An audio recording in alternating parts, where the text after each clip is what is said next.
For most of human history, bread was the thing that kept people alive.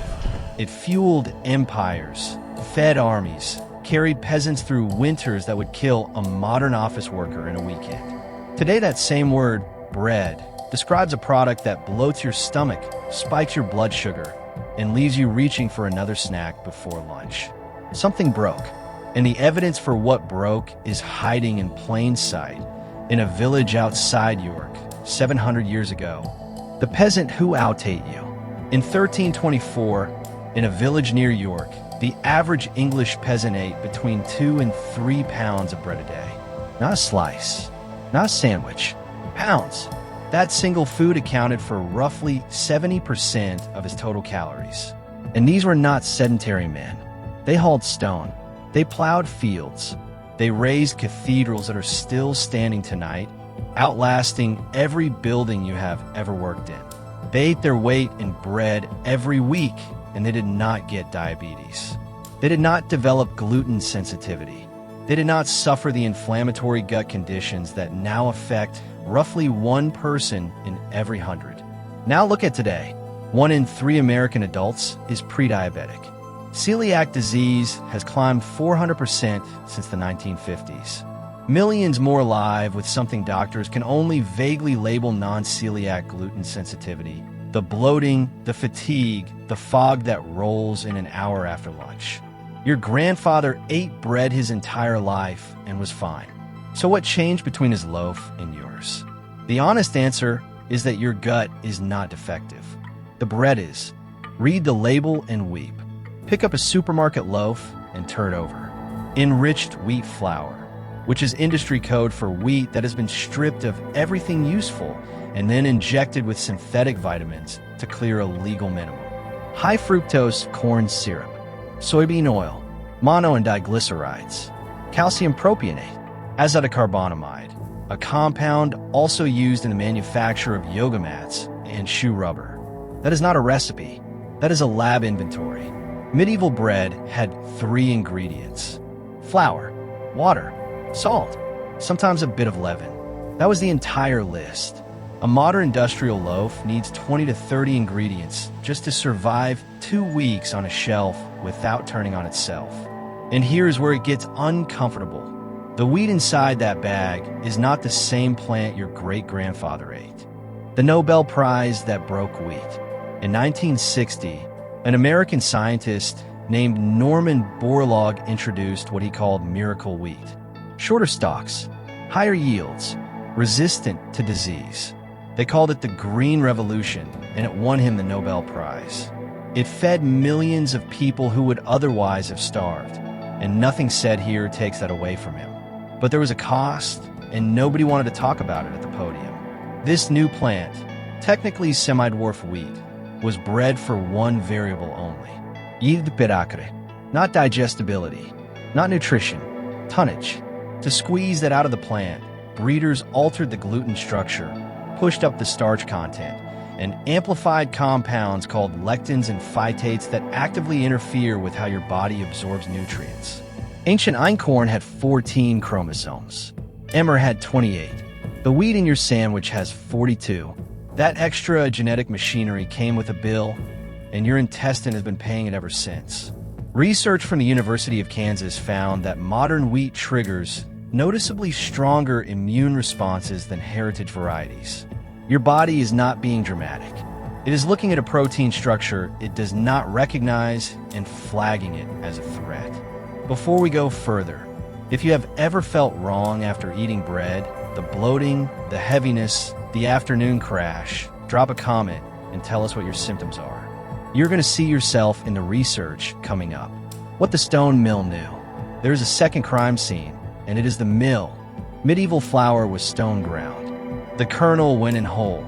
The fibrous bran on the outside, the oily germ at its heart, the starchy endosperm in between, and it came out ground together, slowly, at low temperature. Nothing was removed. The fiber stayed. The B vitamins stayed. The healthy fats, the magnesium, the zinc, the vitamin E in the germ, all of it ended up in the bowl. Then in the 1870s, the roller mill arrived, and within a generation, it conquered the industrial world. Roller mills are fast. They are hot, and they're surgical. They split the kernel and discard the bran and the germ because the oils in them go rancid and shorten shelf life. What is left is pure, white endosperm, essentially damaged starch with a broken protein structure.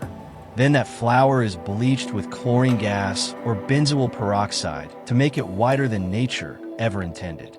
The result is sold back to you as enriched flour. Enriched because the industry is legally obligated to add back a small fraction of what it destroyed on the way in. The 24 hours that saved your gut.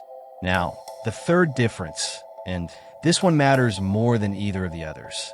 Medieval bread was slow. After mixing flour and water, bakers let the dough rest for 12, sometimes 24 hours, sometimes longer. That was not laziness. It was necessity, and it was chemistry. During that long fermentation, wild yeast and lactic acid bacteria went to work. They broke down the starches. They dismantled complex gluten into forms the human digestive system can actually handle. They neutralized phytic acid, the compound that binds to minerals like iron and zinc and blocks you from absorbing them. They reduced the lectins that irritate the lining of your intestine. By the time that loaf went into the oven, it had been, in a real sense, pre-digested for you. Your supermarket loaf is mixed, risen, and baked in under 3 hours. No fermentation, no breakdown, no mercy. And then the sugar problem. White bread has a glycemic index of 75. Table sugar sits at 65. Your sandwich spikes your blood glucose harder than a candy bar. Your pancreas floods the system with insulin. The crash lands an hour later, and the hunger returns. Run that cycle for 20 years, and you have the biochemical blueprint for type 2 diabetes. The seeds they grew. To see how radically the plan itself has been rewritten, go back to the fields. Medieval farmers grew what we now call Landers varieties, wheat strains that had adapted over centuries to specific soils and specific weather. Einkorn, the oldest cultivated wheat on Earth, reaching back 10,000 years. Emmer, the wheat the Egyptians ground into bread while they were stacking the pyramids. Spelt, the favored grain of medieval Germany and Switzerland. None of it was uniform. In a single field, you would see tall stalks beside short ones, early ripeners next to late ones. That diversity was insurance against drought and disease. And einkorn in particular is revealing. Its gluten is weak, so weak that the loaves it produces do not rise into the airy pillows we now expect. But that weakness is the feature. Researchers at the University of Florence found that people with non-celiac gluten sensitivity could eat einkorn bread without symptoms.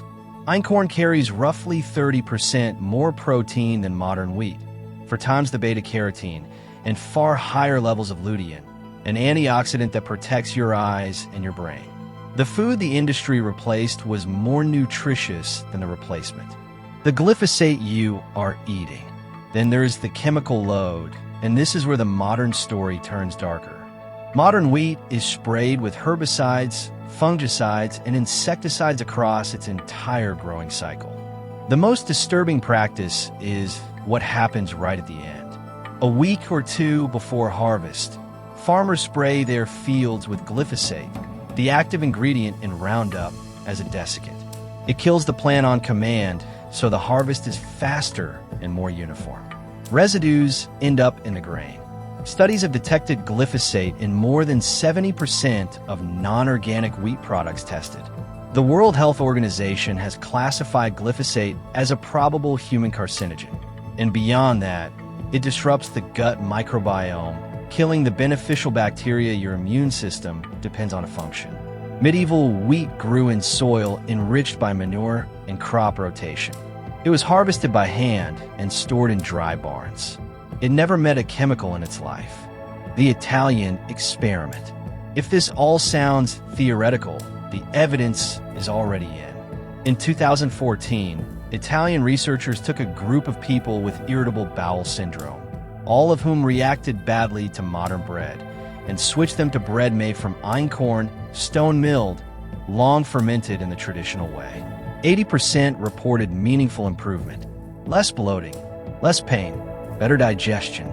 A separate study from a University of Florence found that einkorn bread produced lower blood glucose and lower insulin responses than modern bread at identical serving sizes. The wheat was never the villain. The industrial system wrapped around the wheat was. And right now, quietly, a small network of farmers and bakers across Europe and North America is reviving heritage grains, stone milling their flour, and fermenting their dough for a full day or longer.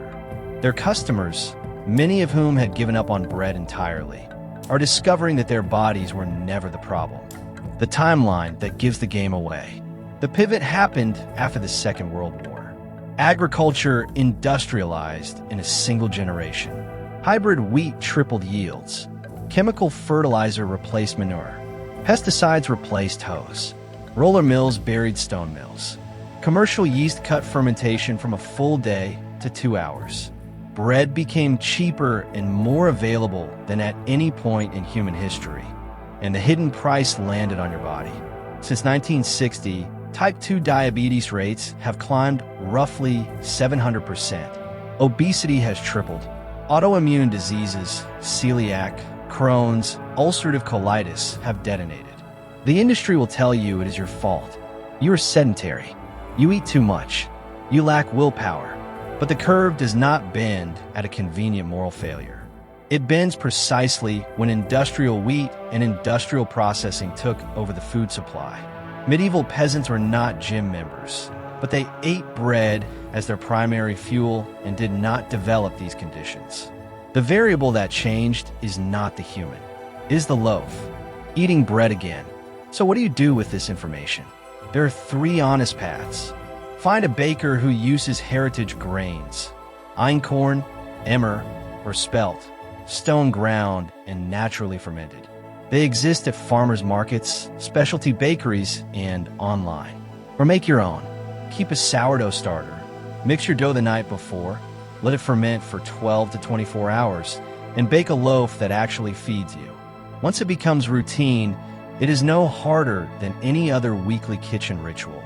Or finally, reduce bread entirely and eat other whole grains. Oats, barley, quinoa, rice prepared with soaking or fermenting.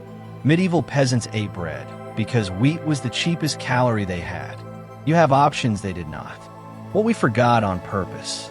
The medieval peasant standing over his dense, dark loaf was not a figure of pity. He was the end product of a food system refined over thousands of years, grown in living soil, milled with patience, fermented overnight, baked the same way his grandmother baked. We traded that inheritance for speed and shelf life, and then we acted shocked when a new loaf behaved like a chemical event inside us. The problem was never gluten. The problem was never wheat. The problem is that somewhere between the field and the plastic bag, we stopped making bread and started manufacturing something that only resembles it. And every time someone reaches for a heritage loaf, a stone-milled flour, a 24-hour sourdough, they're doing something quietly radical. They are refusing the substitute. They are reclaiming the staff of life. If this reframed how you see the loaf on your counter, hit the like button and subscribe. It helps these buried ideas reach the people who need them most. Tell us in the comments, have you tried sourdough or heritage wheat, and did your body notice the difference? Stick around. There's a lot more history the modern world forgot on purpose, and we're going to keep digging it up.